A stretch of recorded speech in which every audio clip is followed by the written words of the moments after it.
Hello and welcome in to another episode of the Fantasy Football Forecast. I'm your host, Trevor Scott, joined by my co-host, Matt Giraldi. What's going on, guys? And today we're going to get into a few of our targets and fades on the different platforms. We're going to be reviewing ESPN, Sleeper, and Yahoo. So without further ado, let's get into it. We're going to start on ESPN, and the first player we're going to go over is Geno Smith. So obviously we're looking at this through a Superflex lens. And so, this is going to matter for our audiences that are playing Superflex on ESPN. He's currently getting drafted as QB 29. That is definitely a huge value. Other platforms have him pushing the top 20. Yahoo even has him as QB 20. And so for somebody that's going to be a starter all year, no real risk, I should say, of losing his starting job, and they have a new offensive coordinator that I think is going to help improve the offense overall from what we saw last year, which, 2 years ago, he was QB 7 on the season. So I think there is a little bit of upside here for him to be a high-end QB 2, and seeing him go as QB 29 just doesn't make a lot of sense to me at all. If you can get him towards the end of your draft like that, and he's going after like Russell Wilson and after some of these guys that have major concerns with their starting jobs, I think that is a huge value and somebody that you should definitely try and take advantage of in Superflex leagues on ESPN. Yeah, so just take him at the end of the draft as your third quarterback and just thank us later. I don't know what else to add to that. Yeah, and you can have a starter, so it's maybe even wait longer on your second quarterback. Get a guy like Deshaun Watson, and then you can lock in Geno Smith. You have a really good trio of quarterbacks, getting him towards the end of your drafts.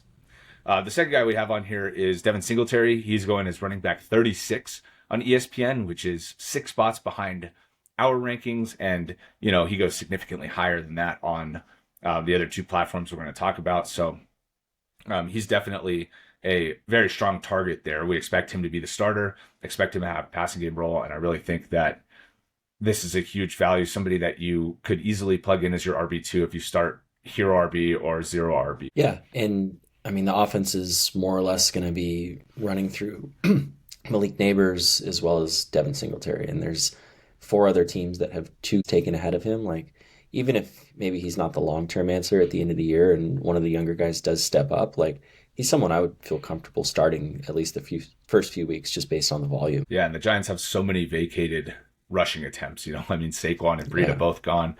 Those are the 2 guys that dominated the touches, over 300 carries from those guys. So Devin Singletary is going to be in a position to get a lot of work, especially early in the year. So he's definitely somebody that I would feel comfortable in my starting lineup if I had to, or if I stacked a bunch of receivers in a 3 wide receiver league. If I went to the bench first before even filling that second running back spot, he's somebody that I like to draft. And then the third target on ESPN that we're going to go over is Amari Cooper. He's going as wide receiver 30 on the platform, and I have him as wide receiver 24. So this is 6 spots behind where I have him ranked, 6 spots behind where he's ranked on a lot of other platforms as well. And this is somebody that in a 3 wide receiver league, if you're able to take him at the back end of wide receiver 3 territory, I think that that's somebody you're getting a very stable player, or somebody who should be in a better spot with a full offseason with Deshaun Watson. It's second year in the system, and I expect him to be much better than this. And I expect that if you take him and you're able to start him in your flex or in your wide receiver 3 spot, that you're going to be in a very good position, on ESPN drafts.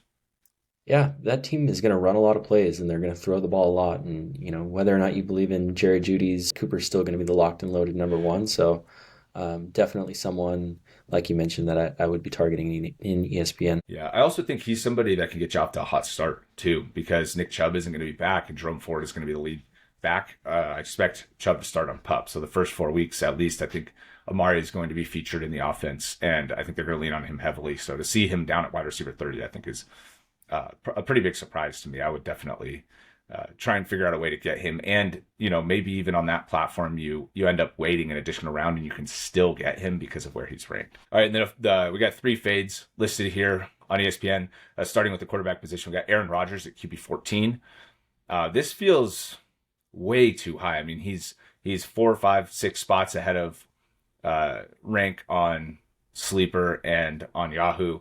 And in a Superflex league, there's just a lot of other value later in the draft that I think is comparable to Rodgers. And Rodgers has no rushing upside. And the Jets offense should be decent, with Garrett Wilson, Breece Hall, but I don't think that Rodgers is going to be worth picking ahead of guys like Goff or Tua or, even necessarily Deshaun Watson. So, I think this is way too high. I have him ranked at 21 amongst quarterbacks. So that's 7 spots ahead of where I have him ranked. I'm going to be getting no Aaron Rodgers on ESPN.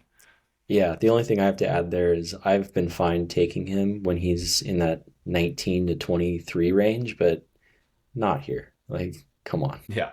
Yeah. I mean, and again, this is at ADP, right? Because we do have areas of the draft where we would take these guys that we're going to be fading, except for maybe the next guy we're about to talk about. but yeah, so just he's going way too early. It's just, and sometimes if his ADP is 14, you got to remember sometimes he's even going earlier than that.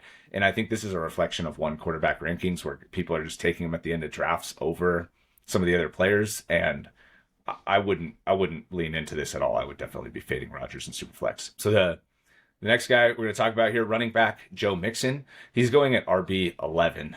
That's just way too high. I have him at running back 19. And I even feel like I should push him down from running back 19. I know he's been a high level producer on the Bengals for a long time. So I get why people like him. They see a really good offense, but I don't think he's going to be much higher than the number 4 in their passing game. And if he's not very efficient on the ground and they're running 60% of the plays are going to be passing plays or even higher than that this year, I just don't think that Mixon has the same level of upside as some of the other guys going in this area like James Cook or Josh Jacobs or Devon Achane or Isaiah Pacheco, all of those guys going after Mixon on ESPN. Yeah, I think just the names that you mentioned, I think that's a no-brainer. And, you and I are kind of in the same camp where we just don't think that Mixon is all that great of a football player. So the opportunity for the wheels to kind of fall off in this new system it's there. But at RB11, no. It's just way too high. And I also, I have him pushed down even below the tier below that. Like Alvin Kamara's going after him. Kenneth Walker's going after him. There's just a lot of running backs there that let somebody else in your league take Mixon. And you're going to be fine at running back a round or two later if he's going to go this high. And then the last guy, this one is a slam dunk. This one might be the most egregious ranking or ADP on ESPN. I mean, Stefon Diggs going at wide receiver 14 is just way too high. He's going way ahead of Nico Collins and obviously way ahead of Tank Dell. And, for a situation where I expect Nico to be the number 1 and I would take Nico first, but I would also take Diggs as the second a round later or 2 rounds possibly later if people are really fading Diggs down into, the early to mid 20s at wide receiver. But at wide receiver 14, I mean, you're going to miss on a significant number of players there that is just not worth taking on that risk that he's the number 2 and that he's only not going to be heavily involved, and it is a crowded offense too. So there are going to be weeks where he just kind of disappears when Tank and Nico take over. And so not buying this 14 ADP at all. No, I mean, there's a non-zero chance that he's the wide receiver 3 on a team. And even taking a wide receiver 2 at this ADP is a little bit of a stretch. I understand, Devontae Smith, if people are really into him and in that new offensive scheme, or Cooper Kupp's getting pushed up the board, but no, not ahead of Nico Collins. I mean, that's just, and I know I'm a little bit lower on Diggs than consensus, but this is just laughable.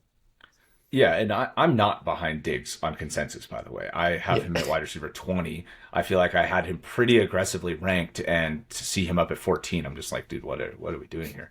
And this slide definitely was a little bit painful to put together, right? Because we have 2 Texans on here that, we think that the Texans are going to be a good offense. It's just ESPN's going a little crazy here. All right, so getting into Sleeper now. So we got 6 new players on here on Sleeper. So the first one that's a major target of mine in Superflex because I really like this player. I have him at QB 15, but I also have him as like a target at QB 15. So I wouldn't have a problem pushing him up even a couple spots higher. That's Kirk Cousins. Yeah, I think, we've seen how good Cousins is as long as it's not prime time. He's going into a similar situation where he's got great weapons. I mean, I guess the only downside is, he's going to be in a new environment, but I mean, with his pass catchers and Bijan Robinson, I think that, he's someone that I'm a lot more comfortable, like you said, in that kind of 15 to 17 range. Yeah, and sleeper pushes him down also, I think, because of the Achilles injury. He is still coming back from the Achilles surgery. He is full go. It doesn't take quite as long for players to recover from Achilles surgeries anymore. But, 35, Achilles injury, new offense. That's why he's getting pushed down. I just am not sure that the new offense is going to hinder him that much. He's a veteran player. He knows the playbook. And, the Achilles, I expect him to be healthy. So, and 35 isn't that old for quarterbacks anymore, in my opinion. So I really do expect him to be great for this offense and a great pick in the middle the middle QB2 ranges. The second player we're going to go over here that's really pushed down on sleeper, and I'm not sure I understand why, and I love getting this player on sleeper, is Zamir White. He's going as RB24, and I have him five spots higher than that at RB19. So I just don't understand necessarily why he's going in the 80s overall. I mean, he's literally ranked in the 9th round. And that's something where I'm queuing him in like round 5 or 6, making sure I don't forget he's there because he is so much lower on sleepers rankings than I would take him. So I really like Zamir White on sleeper. Yeah, I like him a lot too. And he averaged like 24 touches a game when Josh Jacobs was out last year. And we saw how dominant he looks. This team wants to run the ball. He's definitely a target of mine, especially when I wait at running back and want to find some value late of someone I know who's going to be a starter. So yeah, definitely a heavy target here. He's like a better version of Devin Singletary, right? If I'm getting into round 7 or 8 and I'm still looking for my second running back, he's somebody that I'm just like, oh, I would love to have him as my starter here. So again, somebody that I would definitely target on sleeper, and somebody that's ranked so low that you're able to kind of plan to get him in a way that I don't think other players necessarily you can't. So, and I think this next player is also in that same boat, Calvin Ridley. He's going as wide receiver 37 currently in ADP on sleeper, and I have him at 25. This is the biggest gap of anybody that we're going to talk about. Excuse me. Of anybody we're going to talk about on this entire episode. And I don't get this at all. Like, D-Hop got hurt. He's going to be the clear number 1 to start the year, and I'm not sure that's a role he's ever going to forfeit. Will Levis taking a second-year jump. They have a better offensive line, should give Levis more time to throw. I don't know. I'm not seeing it on this one. Calvin Ridley is somebody I get on almost every team I draft on sleeper just because he's always available. And so, ranked in like the 90 to 95 range on sleeper. So in the 10th round of a 10-team league, Superflex league. And so I end up with him a lot, and I definitely would heavily target him. I would love to have him as my wide receiver 3. You can get him in the flex range pretty easily here. And so he's the heaviest target of anybody on this list for me. Yeah, and I don't think that you and I have done any mocks together where one of us doesn't end up with Ridley, because every time he's there, I'm like, are you kidding me? Like, I don't understand this at all. He's never finished worse than wide receiver 25 in a healthy season. He's the number 1. They want to throw the ball. They're changing the identity of this offense. Whether or not Will Levis is the long-term answer, like, he's going to air it out, and he's got a cannon. So I don't get it at all. And he's probably the heaviest target of all the guys that we're going to talk about, given his age. Yeah, and like you said, changing the identity. I think the fact that they lost Henry, they have a second-year quarterback and a new system, I think people are expecting this offense to be awful. And that's probably why he's getting pushed down, is they don't want players on this offense. But I think there's a decent chance that this offense is better than we expect. They have a lot of good skill position players. They have 2 solid running backs. If Levis takes the step forward that we think, and then they have Ridley and Hopkins on the outside, I mean, this offense is eerily similar to me of the Bucs last season. Nobody wanted the Bucs. All the Buccaneers were getting pushed way down. And then you have Evans as a wide receiver 5 overall. Then you have Rachaad White as the running back 4 overall last year. And it's just, I'm not saying that this is going to turn into that, but I'm saying, like, would it be a stretch to think that he could be a top 20 wide receiver? Not really to me. So definitely get in on Calvin Ridley in your sleeper drafts. So a couple fades that we have here too. First one, DeAndre Swift at running back 19. I think that's way too aggressively ranked. I think that, he's going to be the starter, but they still have Khalil Herbert. So if he doesn't get traded, he could take early down work from him.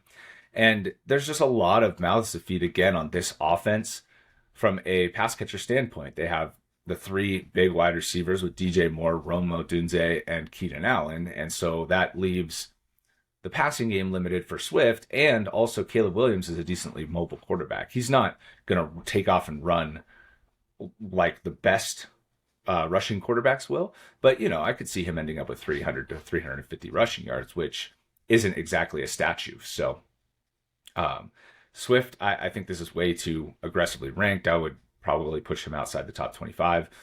And so I just would avoid him completely at this ADP. And if he falls a round or two, then you can take him. But, other running backs in this similar area are more desirable to me. Yeah, I said this before, but I'm just, whatever reason, just kind of getting Miles Sanders vibes from last year, following the money and, think it's going to work out. But I don't think that he had that great of a season running behind the Eagles O-line, and the factors that you already talked about in Chicago don't really suit him or bode well for that situation. So I'm kind of just, I don't want to say do not draft list, but you get the idea. Yeah. This next one makes me a little sick to have put on here, but on Sleeper, I'm fading Justin Jefferson at wide receiver 3, and it's mainly just because he's getting ranked now ahead of Jamar Chase and ahead of Amon-Ra St. Brown, who I think both have significantly more upside than Jefferson with Darnold. Obviously, again, this is not the player, and I wouldn't blame anybody for drafting him as wide receiver 3 if you're just chasing the talent of the player. But I think that Darnold is probably going to hold him back from his upside in a way that Cousins didn't. So I expect personally that at least Amon-Ra St. Brown is going to be drafted ahead of him. I have it ranked that way. ESPN is starting to catch up to that ADP now too. They have Amon-Ra, or an ESPN ADP, Amon-Ra is 3rd, Chase is 4th, and Jefferson's 5th.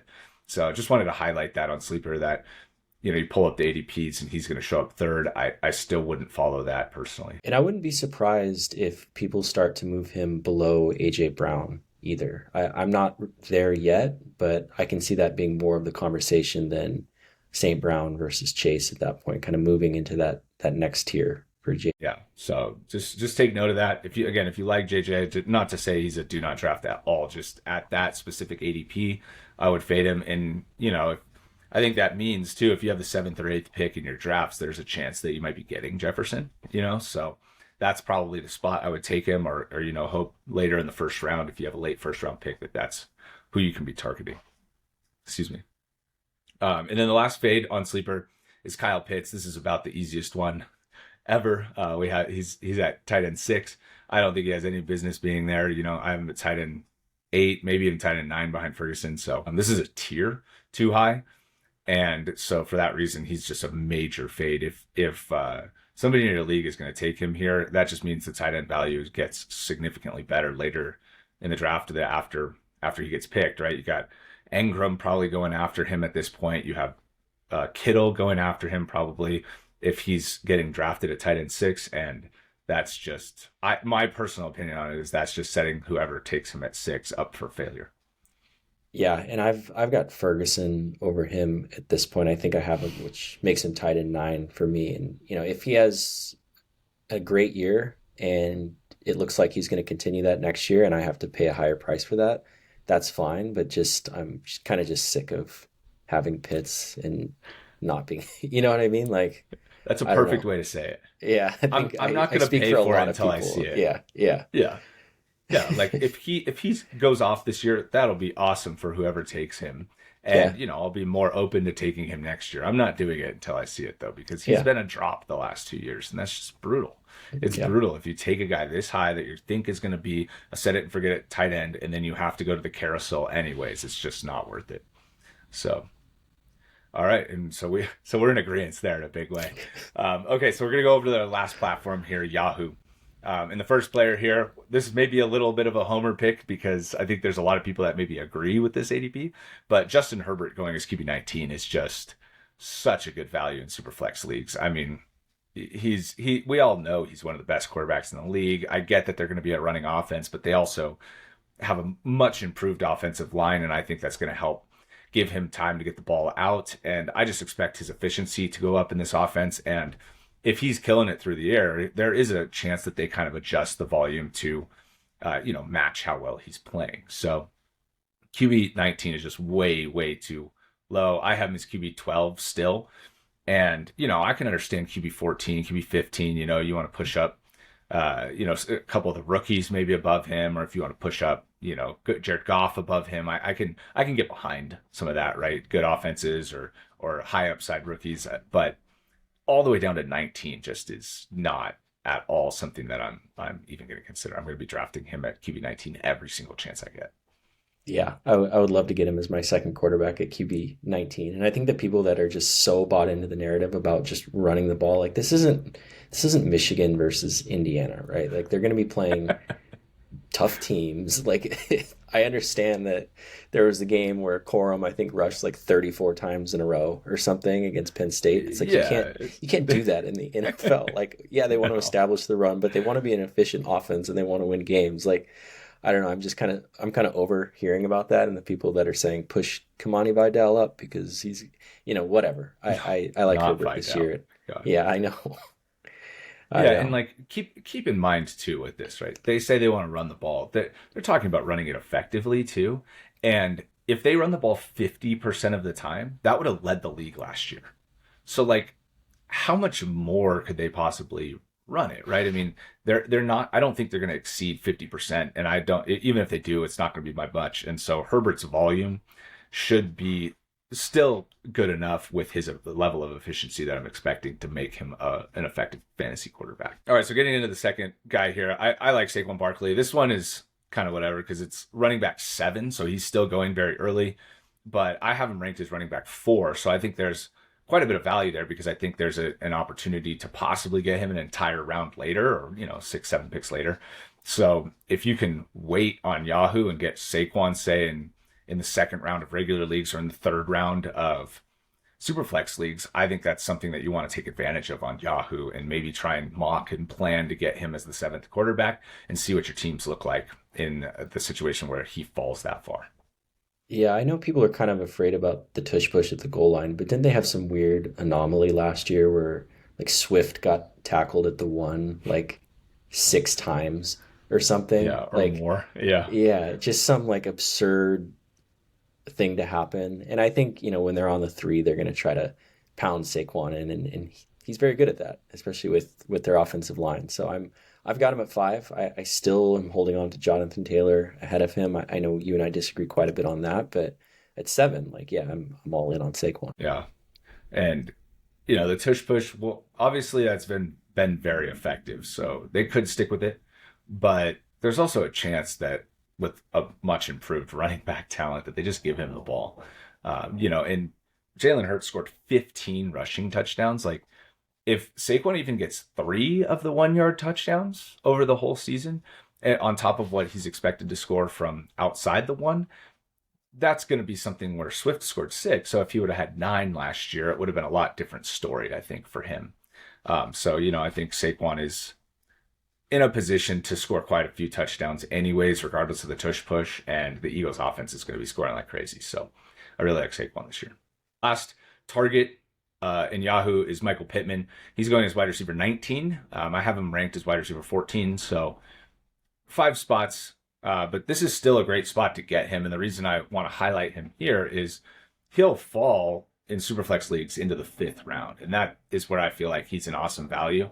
And possibly even beyond that into the end of the 5th round, maybe a 5-6 turn.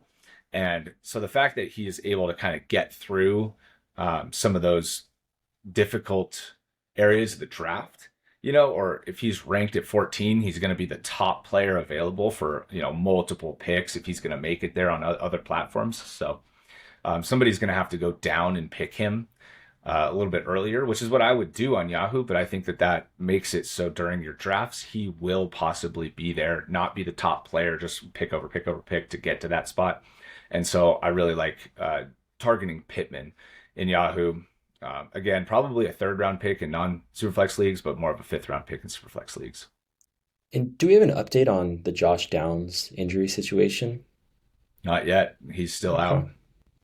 Yeah, because that's just another reason to push Pittman up because a lot of the Downs truthers were talking about his connection with Anthony Richardson last year, albeit in a short stint. But um, yeah, I mean, if he's missing any time, I think it's going to be the Pittman show. And you and I both like AD Mitchell as a flyer late in drafts, but I don't think he's ready to be a 10 target a game guy. Like I think they're just going to roll this through No.